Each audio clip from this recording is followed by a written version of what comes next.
ಅರ್ಜುನ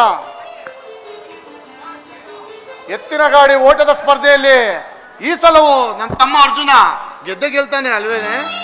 ಏನ್ರಿ ನೀವು ಡೌಟ್ ಅಲ್ಲಿ ಗೆದ್ದೆ ಗೆಲ್ತಾನೆ ಅಂತೀರಾ? ಗೆಲ್ಲೇಬೇಕು. ಯಾಕೆ ಅಂದ್ರೆ ನಮ್ಮ ಮೈದಿನರ ಹತ್ರ ಸೋಲು ಅನ್ನೋದು ಸುಳಿಯೋದಿಕ್ಕೆ ಸಾಧ್ಯ ಇಲ್ಲ, ಗೊತ್ತಾ? ನಿಜ ಸೌಂದರ್ಯ.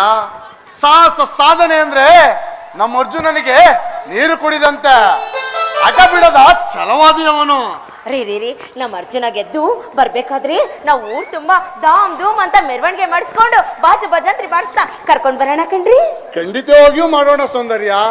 ಸೌಂದರ್ಯ, ಹೆಸರಿಗೆ ತಕ್ಕ ಸೌಂದರ್ಯ ನಿಂದು, ಗಂಡನಿಗೆ ತಕ್ಕ ಹೆಂಡತಿಯಾಗಿ, ಮೈದನಿಗೆ ತಕ್ಕ ತಾಯಿಯಾಗಿ, ಈ ಮನೆಯ ಸೌಭಾಗ್ಯ ಲಕ್ಷ್ಮಿ ಆಗಿರುವ ನಿನ್ನನ್ನು ವರ್ಣಿಸಲು ಮಾತುಗಳೇ ಬರ್ತಾ ಇಲ್ಲ ಕಣೆ.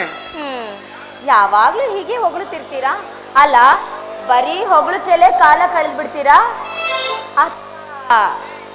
ಈ ನನ್ ಕೆನ್ನೆಗೆ ಮುತ್ ಕೊಟ್ಟು ನಂಗೂ ಸಂತೋಷ ಪಡಿಸ್ತೀರಾ? ಹೌದಾ? ಬಾರೇ ಹಾಗಾದ್ರೆ ಎತ್ತೀರಾ?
ಶಿವನನ್ನು ಕೇಳುವುದು ಒಂದೇ, ಧರ್ಮ ಪತ್ನಿ ನೀನಾಗು ಎಂದೇ.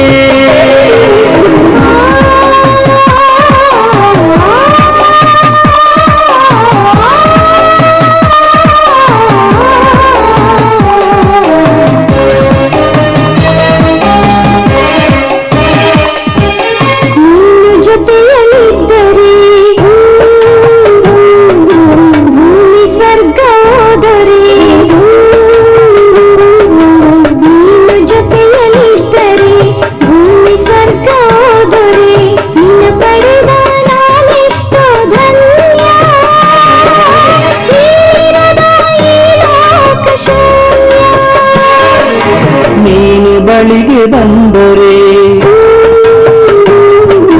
ಪ್ರೀತಿ ಮಾತನಾಡಿದರೆ, ನೀನು ಬಳಿಗೆ ಬಂದರೆ ಪ್ರೀತಿ ಮಾತನಾಡಿದರೆ, ನಾ ಕಂಡೆ ದೇವಿಯ ರೂಪ, ನನ್ನ ಬಾಳಿನ ನಂದ ದೀಪ.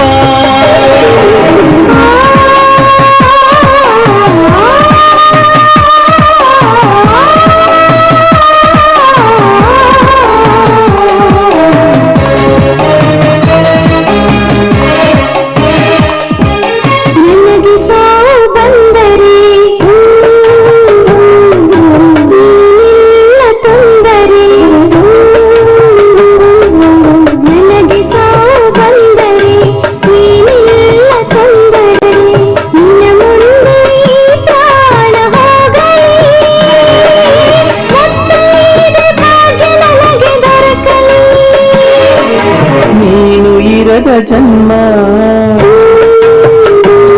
ನನಗೇಕೆ ಬೇಕು ಬ್ರಹ್ಮ, ನೀನು ಇರದ ಜನ್ಮ ನನಗೇಕೆ ಬೇಕು ಬ್ರಹ್ಮ, ಜೊತೆಯಲ್ಲೇ ಈ ಪ್ರಾಣ ಹೋಗಲಿ, ಸ್ವರ್ಗದಲ್ಲಿ ನಮ್ಮ ಮಿಲನವಾಗಲಿ.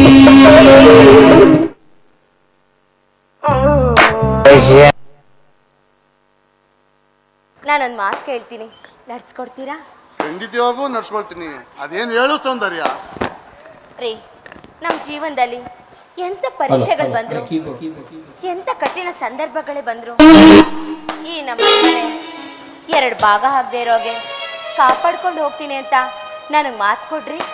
ಸುಂದರ್ಯ, ನಿನ್ನ ಮಾತಿನಂತೆ ಎಂತ ಸಂದರ್ಭ ಬಂದು ಈ ಅಣ್ಣನ ಅರಮನೆ ಒಡೆದು ಚೂರಾಗದಂತೆ ಈ ಮಾತು ನನ್ನ ಎತ್ತ ತಂದೆ ತಾಯಿ ಮಾದಾಣೆ ಸತ್ಯ ಕಣೆ. ಮುತ್ತಿನ ಮರದಿಗಾಗಿ ಮನೆಯ ಕಾಯುವನೆಂದು ಮಾತನಿತ್ತ ಬಂಗಾರದ ಪ್ರತಿದೆ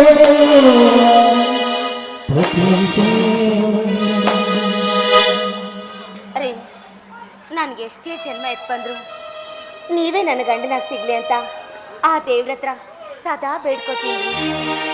ಅಯ್ಯೋ, ನಾನು ಎಂತ ದಡ್ಡಿ ನೋಡಿ, ಅರ್ಜುನ ಬರೋ ಹೊತ್ತಾಗುತ್ತೆ, ಮಾತಾಡ್ಕೊಂಡೆ ನಿಂತ್ಬಿಟ್ಟೆ. ರೀ ಬೇಗ ಹೋಗಿ ಕರ್ಕೊಂಡ್ ಬಂದ್ಬಿಡ್ರಿ, ನಾನು ಆರ್ತಿಗೆಲ್ಲ ರೆಡಿ ಮಾಡ್ಕೊಂಡ್ಬಿಡ್ತೀನಿ. ಆಯ್ತು, ಸರಿನಾ? ಆಯ್ತು ಕಣೆ. ಬೇಗ ಬನ್ನಿ, ಹುಷಾರು.